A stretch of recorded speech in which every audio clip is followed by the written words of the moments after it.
This is a Best in Climate episode of Earth Feels, where each week your hosts Rose and Christine read to you from some of the best climate-related blogs and articles on the web. Today's Best in Climate episode is entitled Monk's Wood Wilderness. 60 years ago, scientists let a farm field rewild. Here's what happened.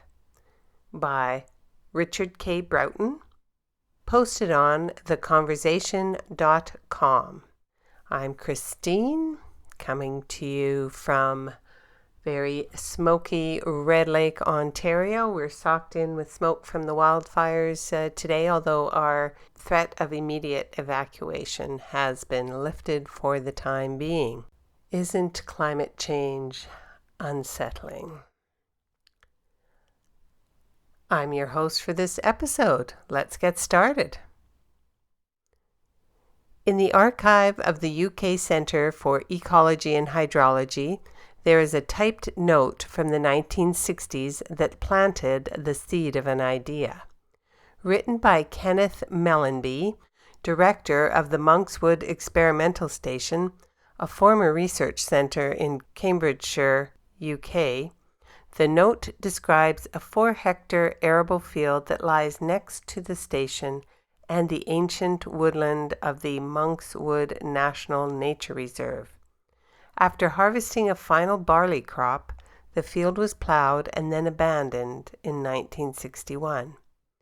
The note reads, "It might be interesting to watch what happens to this area if man does not interfere. Will it become a wood again? How long will it take? Which species will be in it?" So began the Monkswood Wilderness Experiment, which is now 60 years old. A rewilding study before the term existed, it shows how allowing land to naturally regenerate can expand native woodland and help tackle climate change and biodiversity. How new woodland generates itself. A shrubland of thorn thickets emerged after the first 10 to 15 years. Dominated by bramble and hawthorn, its seeds were dropped by thrushes and other berry-eating birds. This thicket protected seedlings of wind-blown common ash and field maple, but especially English oak, whose acorns were planted by Eurasian jays, and maybe gray squirrels too, as forgotten food caches. It's thought that jays were particularly busy in the Monkswood Wilderness, as 52% of the trees are oaks. The intermediate shrubland stage was a sun trap of blossom and wildflowers. Rabbits, brown hares, muntjac deer, and roe deer were all common, but the protective thicket meant there was no need for fencing to prevent them from eating the emerging trees. Those trees eventually rose up and closed their canopy above the thicket, which became the woodland understory. The result is a structurally complex woodland with multiple layers of tree and shrub vegetation and accumulating deadwood as the habitat ages. This complexity offers niches for a wide variety of woodland wildlife, from fungi and invertebrates in the dead logs and branches to song thrushes, garden warblers, and nuthatches, which nest in the ground layer, understory, and tree canopy. The Monkswood experiment benefited from the field lying close to an ancient woodland, which meant an ample supply of seeds and agents for their dispersal, jays, rodents, and the wind. Such rapid colonization of the land would be unlikely in more remote places or where deer are superabundant. But there are many woods in the UK that could expand by allowing adjacent fields to return to nature. This would eventually add up to a significant increase in total woodland cover. Tree planting or natural regeneration. The UK is one of the least forested places in Europe, with just 13% forest cover compared to an average of 38% across the EU. Only half of the UK's forest is native woodland, which sustains a wide variety of indigenous species.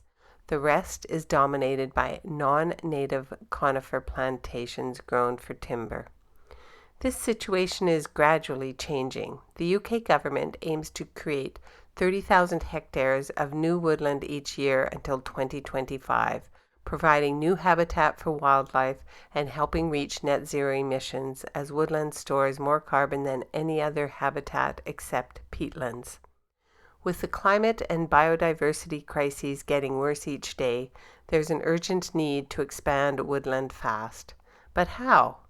Tree planting is the usual approach, but it's costly. Saplings also have to be grown, transported, planted, and protected with fencing and plastic tubes. That's a lot of carbon emissions and potential plastic pollution as tubes break down into the soil. What about doing virtually nothing instead? Natural regeneration involves creating woodlands by allowing trees and shrubs to plant themselves under natural processes. It's free and involves no plastic or nursery-grown saplings, which can introduce diseases. The result is woodland that's well adapted to local conditions. Allowing the land to naturally regenerate sounds exciting, but planners and ecologists need to know where this approach is likely to work best. How abandoned land turns into woodland is rarely documented, as it usually happens where people have walked away. The Monk's Wood Wilderness fills in this gap in our knowledge as an example of planned natural regeneration that has been monitored over decades, with a second 2-hectare field, named the New Wilderness, added in 1996 to expand the experiment. Since the 1990s, the 2 wildernesses have been regularly surveyed by scientists, counting and measuring trees on foot and tracking tree cover from planes and drones. These surveys documented the development of woodland over 60 years in our recently published study, revealing the patterns of habitat regeneration. We can finally now answer Mellenby's 60-year-old questions. Within 40 to 50 years, the plowed field became a closed canopy woodland with almost 400 trees per hectare. And as the canopy grows taller, more plant and animal species are arriving, such as marsh tits and purple hair-streaked butterflies, mature woodland specialists that have made a home here as the habitat gradually converges with the ancient woodland nearby. The wilderness experiment shows what's possible when nature is allowed to create rich, native woodland for free. I think Mellenby would be pleased with how it all turned out.